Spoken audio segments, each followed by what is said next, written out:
असाच झटपट ढाबा स्टाईल चमचमीत अख्खा मसूर आज आपण बनवणार आहोत. प्रेशर कुकरमध्ये जरी आपण बनवत असलो तरी अगदी ढाब्यामध्ये मिळतो तसाच चविष्ट लागतो. 1 वाटी अख्खा मसूर 2 वेळा पाण्याने स्वच्छ धुवून घेऊया.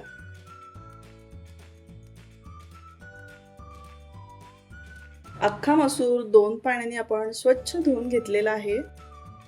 कुकरमध्ये 1 ते 1.5 पळी तेल घालूया. गॅसची फ्लेम मीडियमवर ठेवूया.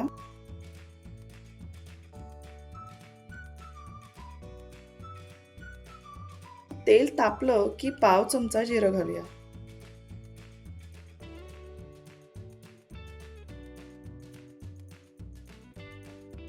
पंधरा ते 20 लसणाच्या पाकळ्या खलबत्त्यात ठेचून घेतलेल्या आहेत, त्या फोडणीमध्ये घालूया.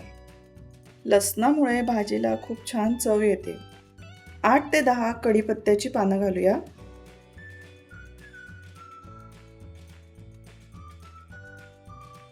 दोन मध्यम आकाराचे बारीक चिरलेले कांदे फोडणीमध्ये घालूयात.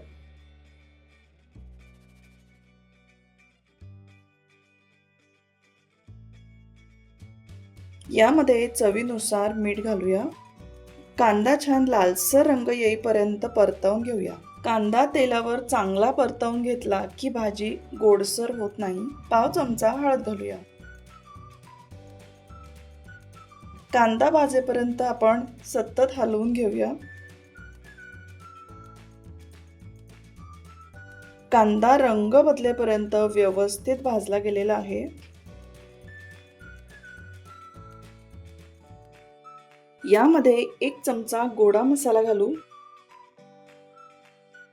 1 चमचा काश्मीरी लाल मिर्च पावडर घालूया.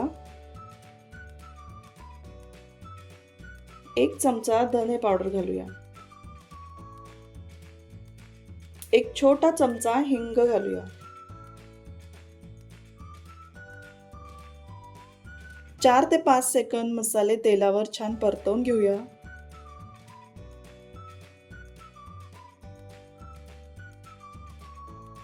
यामध्ये 2 बारीक चिरलेले टोमॅटो घालूया.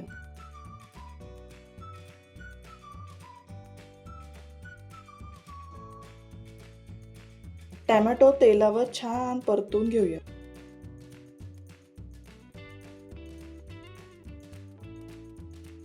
आता यामध्ये धुतलेला अख्खा मसूर डाळ घालूया.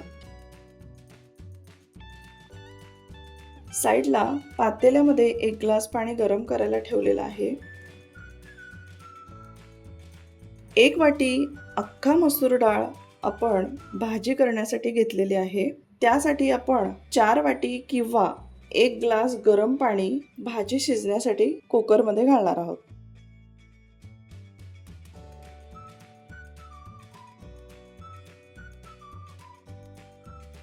आता भाजीला एक उकळी येऊन देऊया.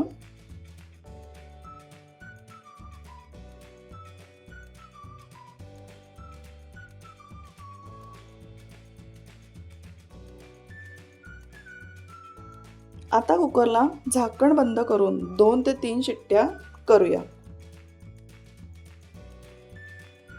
कुकरचं झाकण उघडून बघूयात. अख्खा मसूर व्यवस्थित शिजलेला आहे. चमच्याने हलवून बघूयात.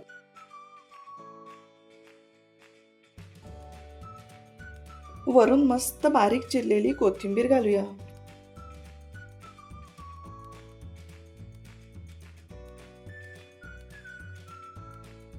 कधी घाईच्या वेळी असा प्रेशर कुकरमध्ये ढाबा स्टाईल अख्खा मसूर नक्की बनवून बघा.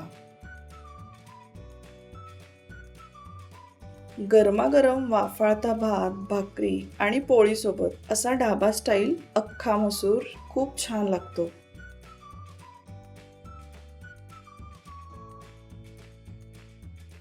रेसिपी आवडली तर प्लीज माझ्या चॅनलला सबस्क्राईब करा.